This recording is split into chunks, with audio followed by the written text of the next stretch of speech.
up online, even though we already have the other first part of that interview, and I'm going to upload it. Let's see. So let's go back into this story, and then we can kind of go into U.S. policy, if that's okay. Sure. Sounds good. Yeah. Okay. Welcome back to Fault Lines on Radio Sputnik. My name is Jamarl Thomas. I'm joined by my co-host Shane Stranahan, coming to you live out of our station in Washington, D.C. We've been having a great conversation with Ann Wright, retired U.S. Army colonel, former U.S. diplomat, and co-author of the book Dissent, Voices of Conscience. After serving in Nicaragua, Grenada, Somalia, Uzbekistan, Kyrgyzstan, Sierra Leone, Micronesia, Mongolia, she resigned this month, back in 2003, in opposition to the war in Iraq. In December 2001, she was on the small team that reopened the U.S. Embassy in Kabul, Afghanistan. You have led a fascinating life and very accomplished. So I do appreciate your commentary on this. From the standpoint of U.S. policy, we discussed in the first segment, basically the reason that North Korea and the consternation that North Korea has basically stopped those weapons tests. And the media, for whatever reason, downplays their angst and anger over that. Not to mention, 1/5 of the population died in that war. They say every building was bombed, and then they start bombing the bricks after the buildings were bombed.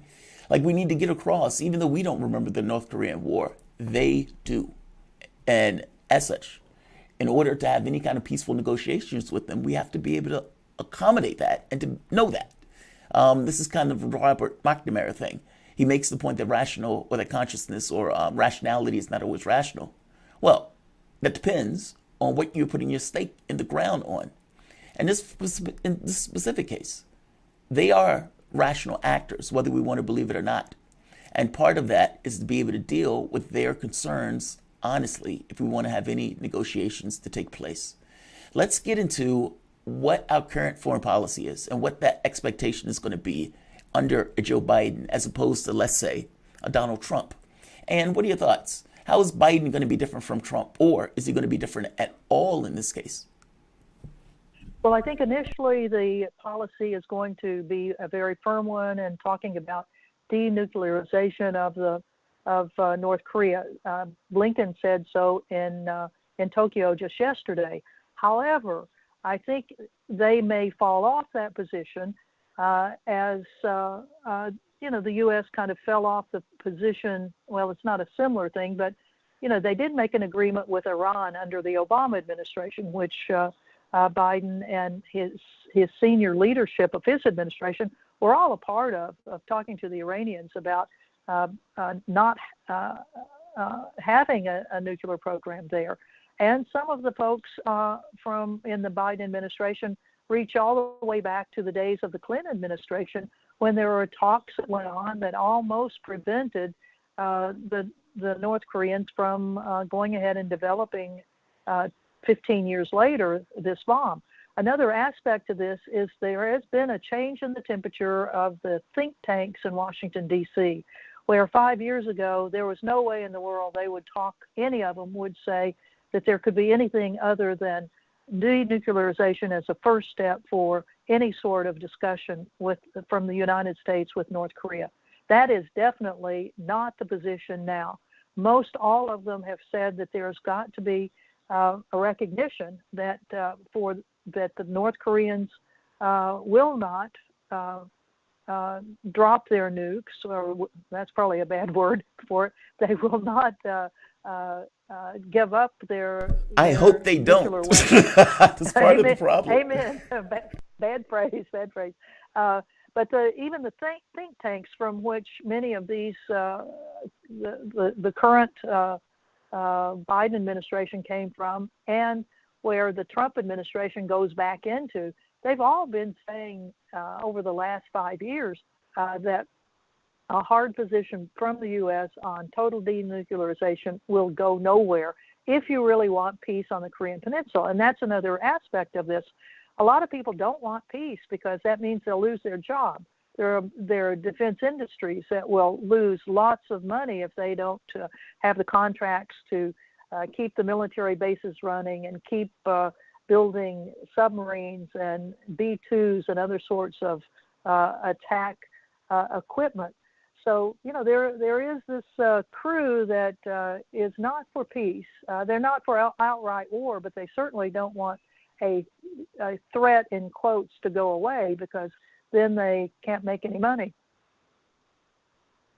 Well, and that seems to be the prerogative in general. That seems to be the prerogative across the board. I just also want to bring up one similarity here in another, thousands of miles away. It seems like North Korea's strategy has been, at least in part, imitated by Iran with their nuclear program. Although I don't want to make the analog too stark, because again, Iran has said that it's pursuing nuclear energy.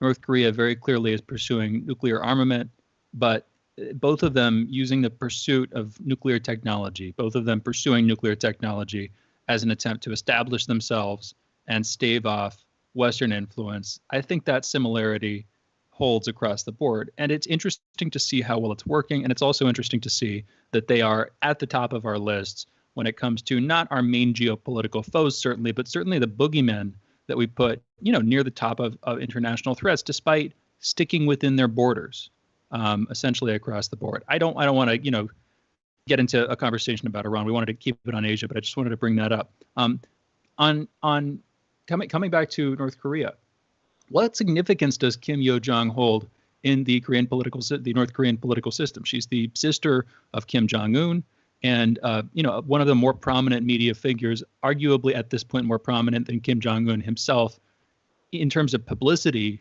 for North Korea. What significance does she pose? Do you see her as a potential successor, as many do, to Kim Jong Un? How do you think that might affect the admittedly fairly closed off North Korean political system? And the fact that she's saying this, that Kim Jong Un isn't saying it, why do you think that's happening? Just very simply, Anne, what's your take? Well, certainly she has, she has become quite the noticeable figure for the North Korean government, beginning really with the decision of the North Korean government that it would be she that would lead the North Korean Olympic delegation. The first time a member of the North Korean government had set foot in South Korea since the Korean War. So that really propelled her publicity-wise right into the international media.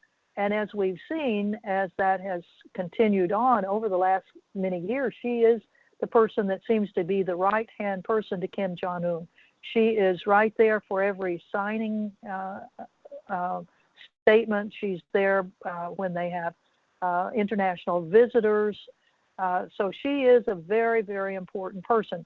And one would anticipate that the Kim family is making more solid the ability for her to succeed Kim Jong Un should that need arise.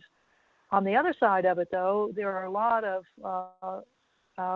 of interest in the rest of the government establishment, of the generals, of the civilian side of the government, who may not take kindly to yet one more member of the Kim family coming in. But that's, I think, why they are kind of, Kim Jong Un is making sure that she is a prominent international figure, just as his dad promoted him versus his older brother. When the father was getting sicker and sicker, it was Kim Jong Un that was then getting more and more publicity. Not to say that we know anything really about the health of Kim Jong Un, but you can see that this progression of giving another member of the family much more publicity is meaningful on one level. Let me ask you this. We're about to close. We don't have too much time. We have about 2 minutes left. I want to get in real quick the bilateral talks that are taking place between the United States and Tokyo. And China has like one military base, like off the coast of Africa or something. It's building up a military base around itself, around its own land, around its own territory.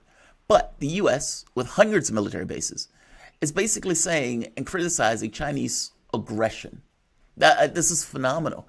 Blinken and Secretary Lloyd Austin met their counterparts in Tokyo for a series of bilateral talks. And in these talks, they're basically cautioning and warning about China's military aggression and saying they will respond if necessary. How does China deal with this? Because this is a certain level of propaganda that they're basically threatening China while simultaneously saying that China is the one that's being aggressive. It's very strange. Well, the decision that of the Chinese that they would militarize the 9 atolls in the South China Sea, build them up and put military installations on them, of course, was of concern to not only the U.S. but South or Vietnam, the Philippines, all of the region. But the pushback that the U.S. has led on this, where the U.S. military budget is $730 billion a year. China's military budget is $209 billion, so like one third of it. The numbers of U.S. military exercises, and that's really where we ought to be putting our focus. The number of U.S. military that are out in the South China Sea and the Western Pacific is very, very large. There are 2 aircraft carrier groups that are doing freedom of navigation exercises, so to speak. But the potential for some accident of running 2 ships together is very, very high out there right now.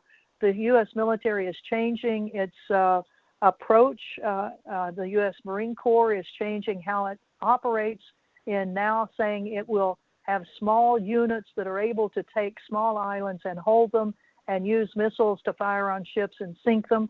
The Indo-Pacific commander is talking about a fight with China. Normally they talk about, well, we have to fight with a threat, fight with an enemy.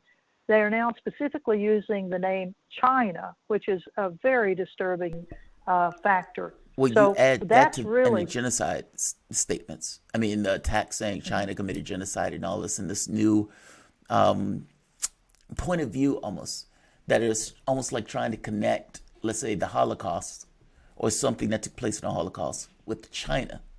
And then, they're the aggressor, they're dealing with the human rights issue, et cetera, et cetera. It's like this is a cacophony of attacks, all seemingly to went in to, like you said, lead up to justification for some kind of war with China. Well, and when you also look at what the economic prowess of China and what they've been doing with their Belt and Road program, where they are building roads all the way to Europe, where they now have leases on many, I think it's over 80 seaports in Europe and the Mediterranean.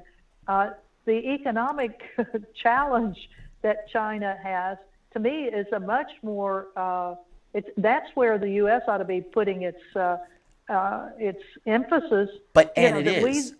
I would argue that it is. And it's doing so by challenging with military might. Like, I don't think we can keep up. It's going to lose.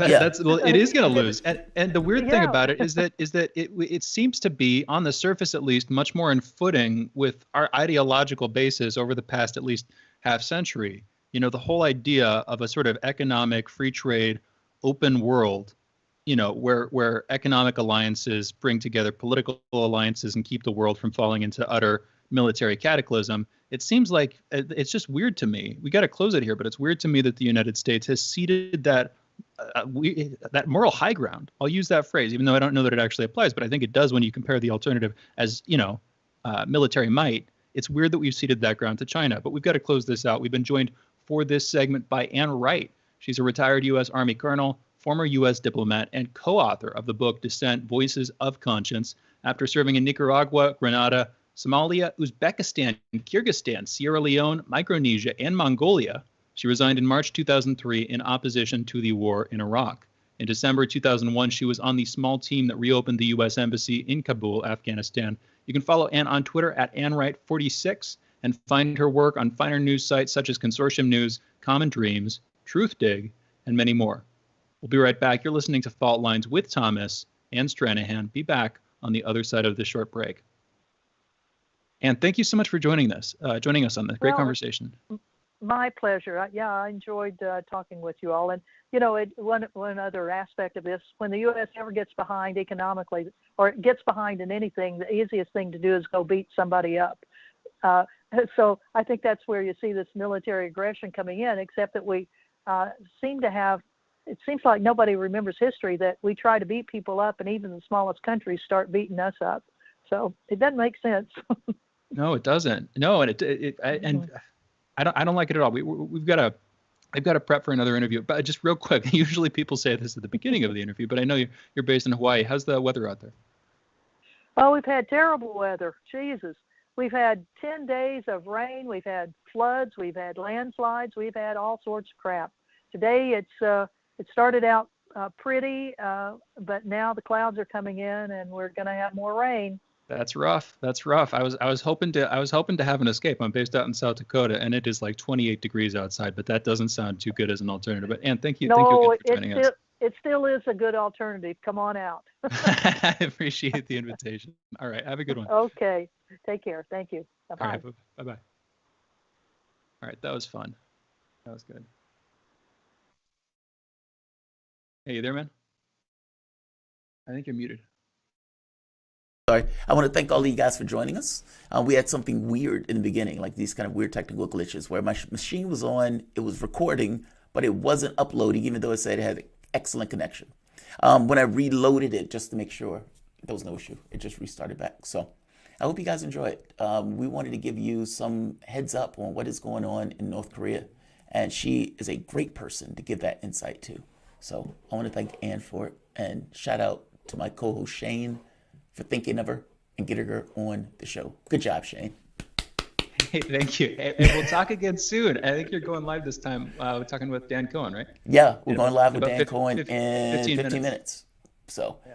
I'm going to end this here. Like, share, and subscribe. Thanks, everyone.